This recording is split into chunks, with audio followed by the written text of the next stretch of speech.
What's up, squad? We back at him again, man, when they thought it was finna end. Thank y'all for riding with me. Where? You know you forever locked in with your boy Stories with V. At this time, you already know what I need y'all to do for me. Like, share, comment, and smash that subscribe button for me. Why? We're on the road to 100K. If you're new to the channel, welcome. Thank you for being here, man. It's about time y'all got here. Sit back, relax. I got the rest of the show from here.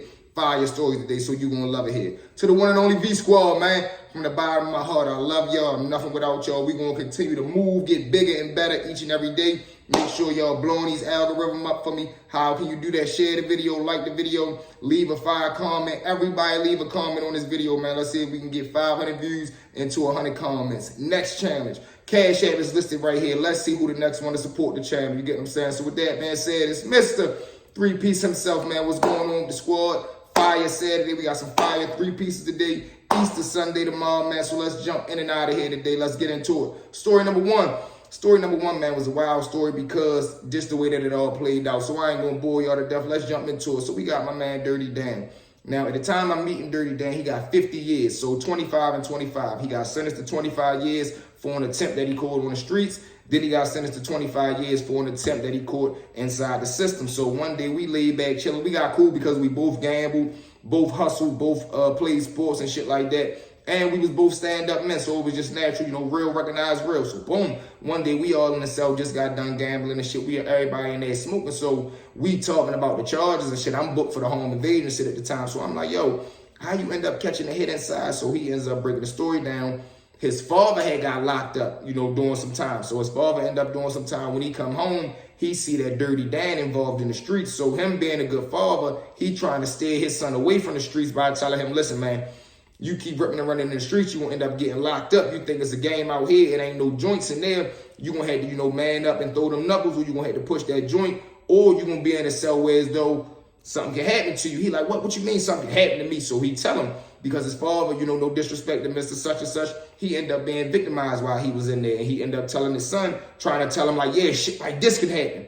You think you tough, you think I'm tough, right? And this happened to me. So he being a great man, salute to him, because he trying to tell his son, don't get involved in this because stuff like this can happen. But my man Dirty Dan like, man, that shit ain't never happened to me, man. I never go for no shit like that. And that's how he felt in his heart. So boom, he ends up fast forward time, Dirty Dan ended up getting locked up for the attempt on the streets.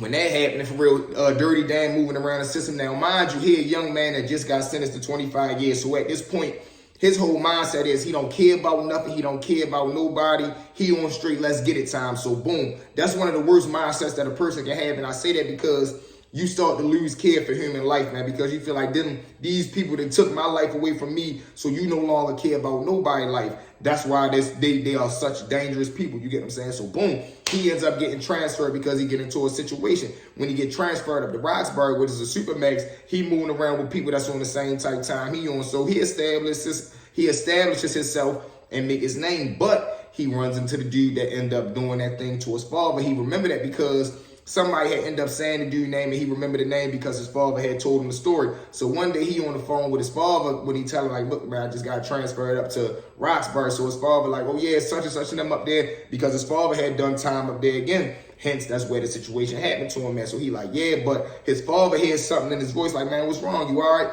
He like, yeah, I'm gonna call you later. So probably his father felt like, damn, that person up there, do he remember this story? This, that, and the third. So boom. Dirty Dan hang up the phone. He go on about his business. He go tell his little man, I'm ready to bush this nigga. He like, what you mean? He say, man, he don't tell him the reason, but he like, man, you with me or not? His little man with him, he don't ask no questions. He say, yeah, come on, let's go strap up. They shoot up in the cell, put them blips on them, get themselves together. They shoot up to the man that did what he did to his father's cell. When they get up to his cell, they hit the door now. They going in there under the pretenses of they try and buy some junk from him.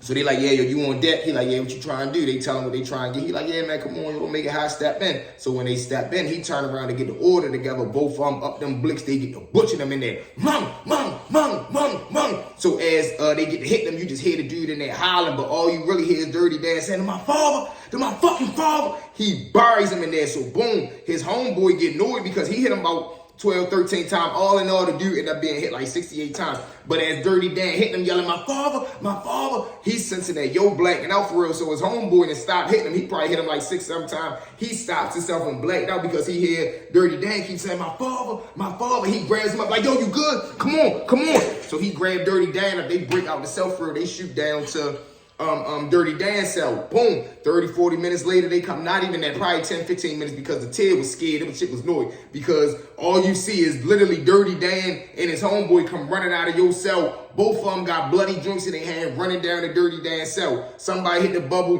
Boom. They come in there. They shoot up the Dirty Dan's cell. They find him in there laid out cell, a bloody mess. They rush him to medical.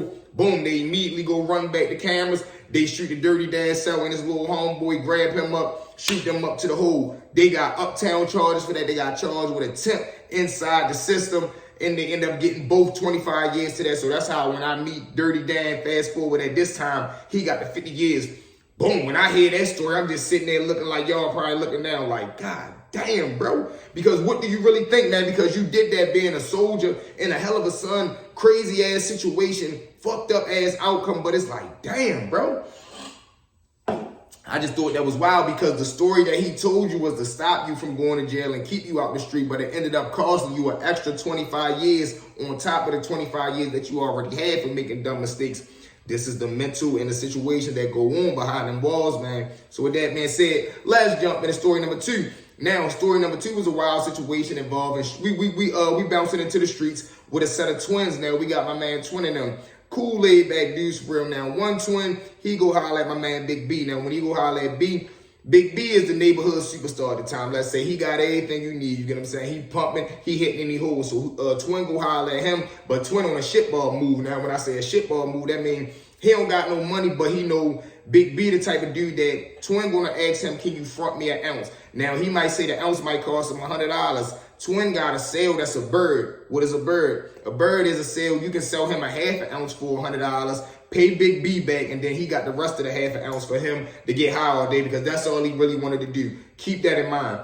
Boom, he go holler at Big B. Big B hit him. So he like, all right, B like, when you gonna have my money? He like, shit, just give me an hour. He like, all right. Boom, hour go past. He called Twin. Twin not answering the phone. But Twin really do got the sale coming down. So when the sale come down, usually he don't never had no clock or nothing like that. That's why he considered a bird, because you can overcharge him or you can short him. You can say, I'm giving you 7 grams, only give him 4 grams, but still charge him for the 7. Y'all stay with me. So boom, when the sale pull up at this time, he in the car with 2, 3 of his homeboys, and it's not for him. It's for one of his friends. Now his other friend, he not as stupid, so he came with a clock so he can weigh it and make sure what he supposed to be getting, he get. So when the Twin jumped in the car, he like, yeah, man, I got the clock right here. So Twin put it on the clock. He know the shit's short. So the sale like, man, I don't want this shit, man. That's what I'm saying. You're always doing this because I guess by this time the sale had me like, man, I feel like this dude getting over on me. Maybe because every time his friend go get an ounce and he get an ounce, his friend ounce always look bigger than his. So he probably started doing the math like, yeah, man, this guy getting over on me. So boom, they go into a big fuss, a big commotion. He like, man, I don't even want it. I'm good, man. I don't even want it. Boom, Twin get out the car. Now, mind you, Twin been getting high all day, so the other half of that ounce is gone. He only got a half left, and that's not enough to cover what he owe Big B. And the sale, the person that he was going to sell it to is gone. So he done lost the way to make the money. He done smoked half of the shit away, and he still owe Big B. And he ducking Big B because it's been longer than an hour, but he stopped answering Big B call. So Big B like, all right, that's a bet. I'm going to get his ass. So finally, he called, Big B called him again. Twin answered the phone. He like, man, where the fuck you at? He like, shit, I'm right here walking through the apartment. So be like, shit, come right here in the shopping center. I told y'all how the apartments connect right to the shopping center. So when Twin get round there, Big B on his ass like, man, where the fuck is my money at? Yo, what the fuck I gotta go back in? This is why I don't do shit with niggas. Niggas always fucking up, yo. You's a shitball, yo. You's a fuck up. So now Twin just sitting right there taking it because he got to. He really is a fuck up. He really is a shitball. So boom, he like, bro, I'm gonna have the money, yo. Just give me a cup. Just give me a little more time. He said, listen, yo, you got 1 more hour, bro. If you don't got my money in an hour, you know what time it is now. Granted, he know Big B on that tight time, and he got hitters with him there to do whatever he say because he the person getting money at the time, and he got the do boys around him that want to be around him, and they gonna do whatever they tell him to do. So boom, Twin like, all right, yo, that's a bet. Damn, it's like that. Be like, hey, you heard what the fuck I said? Get my money. Boom, Twin dips off. Big B just sitting right there in the shopping center. He roll up a blunt with the smoking. So now Twin go back to wherever he go, and he just sitting down trying to figure out his plan. Boom, about an hour or two go by, maybe 3 hours. So Big B in the shopping center, because I was leaving out the store, Ray walk up my shit. Boom, I come out, Big B right there pacing. He like, I'm telling you, I'm gonna fuck this nigga Twin up. Yo, I'm telling you, I'm gonna beat the shit up this nigga Twin. Yo, he playing with my money because the money that Twin had, he needed it to go back in and bust a move for real. It didn't really matter that much to him, but he like, I need it because I gotta bust this move. I'm not trying to be going in my stash and had to add some shit that he owe me. It's my money, he owe me my money. Boom, and that's the way that he carrying it. So, mind you, about 4 or 5 hours and went by, Twin still not answering the phone. Guess who bends the corner? Twin, but not the one that owed the money, his brother. So, Big B looks up, he see him right there, he get the beeline and straight towards him. That bitch go, man, you better have my fucking money.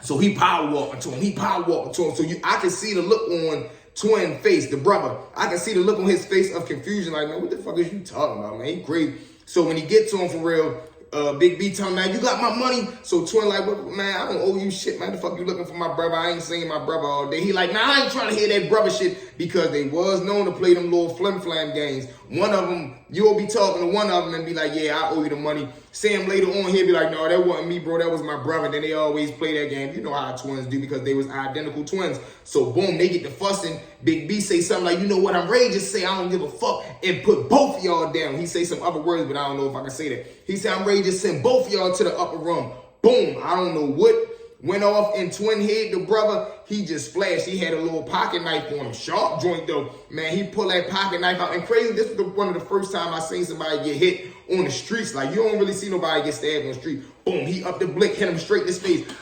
So I guess Big B so surprised too that Cho really did that. He grazed his face. Twin, the brother, get to hit him all in the neck. What, you gonna do what to my brother? You gonna do what to my brother? I'm talking about, bro. He is literally going off, but we in front of the store that's owned by my man Ock. So Ock must see the commotion going on in the camera. He comes out the store. He's trying to get Twin off the top of Big B, because at this point, once he got to hitting him in his neck, Big B just fell to the ground. Twin stood over him, just drilling him in the neck, drilling him. So Ock is trying to pull Twin off of him. I don't know what type of state of mind Twin in. He flings Ock off of him. He hit Ock one time in the chest.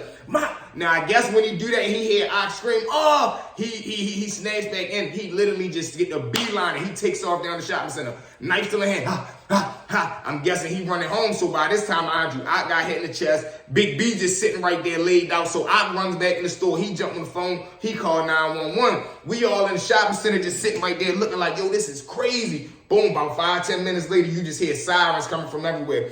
Ambulance coming in, police is coming in. So they get to talking to Ock. Big B right there, they rushes him on the truck. They shoots him to the hospital. They grab Ock, get to talking to him because Ock got hit one time. Thank God it ain't going too deep. It was just a skin wound. Boom. They talking to him, getting the story from him. He telling who it was. Ock giving the surveillance tape. Now they hanging up flyers looking for the twins because he identified them as twins. So boom. He goes back. I guess he tell his brother, whenever the story got back to his brother, I know he felt like shit, because about a week later, both of them got apprehended, and the twin that ended up doing the crime, he ended up getting locked up for that shit. And the other brother, man, he was just labeled as a sucker, because it's like, man, you got your brother locked up over that shit, bro, all over some weed, bro. You being a shitball, not keeping your word, bro, ended up getting your brother into some shit that he could not get himself out of, man. And that was just... that was a wild situation to me, man. That was a wild situation. But this is what happens when you end up trying to, like, I don't know, man. I don't know. When you make false decisions and you put yourself in situations where though things like this can happen and being a dumbass, man, this is what happens. Free my man Twin, man. You get what I'm saying? But let's jump into story number 3.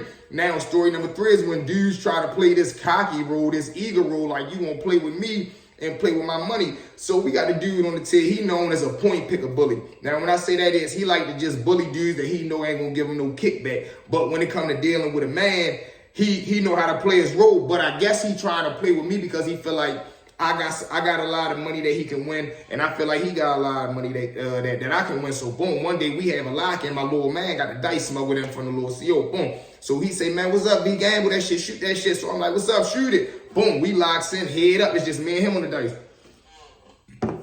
So when we first come out, he busted me. He takes me for about good $10, $20, $30. So once I catch my rhythm, because I know momentum going to change. So when I get on the dice, I busted him, I bullseyes him. So when he go broke, he keep running in and out the cell, borrowing stuff from people. And it's no problem. I told him, long as you got money, we can gamble. Boom, once I strike him for everything that he borrowing, he go out to borrow one last thing. He come back in.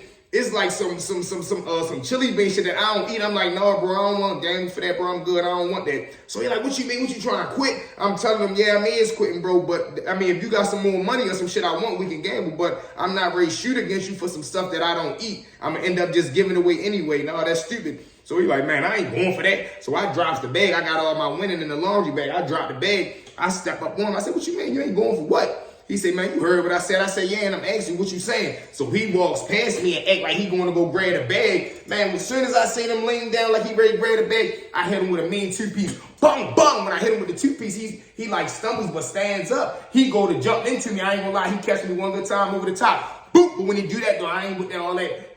I go straight up on him, go for the scoop. Boom, when I go for the scoop, I try to up him. When I up him, I slam him, but the door is open. So when I slams him, we roll on to the tier. I'm right there, I get on top of him, get the punishment. Bang, bang, bang, bang, bang. CO look right there at the bubble. My man trying to grab me off. I'm like, come on, dummy, they coming. Boom, I ain't trying to hear none of that shit. So he grabs me up off him for real. I kick him one more time in his face. Bitch. So I'm trying to go back in the cell and grab the laundry bag for real. Too late, they already right there. Get down. They go to try to mace me. I go ahead, sit down, spread it out for real. They cuff us up, send us to lock up. I'm trying to tell my little man, grab the shit for me for real. He ends up grabbing the bag, but they tried to grab him up, telling him leave the bag, so they ain't end up letting him get it.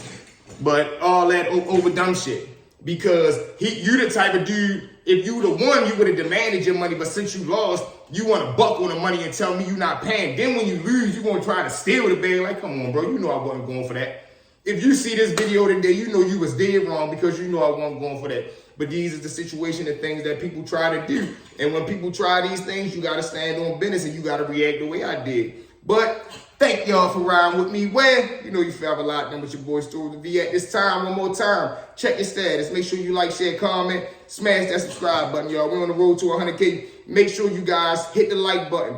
Drop me a comment and share the video, y'all. We're on the road to 100K. We need to bust the algorithm up. You can also support the channel through Cash App. It's listed right here. If you have a brand you trying to promote, or if you've done any time and you would love to come on the show and tell your story, jump in the comments or DM me on one of my other platforms, man. From V to y'all, I love y'all. V Squad, let's go. Salute.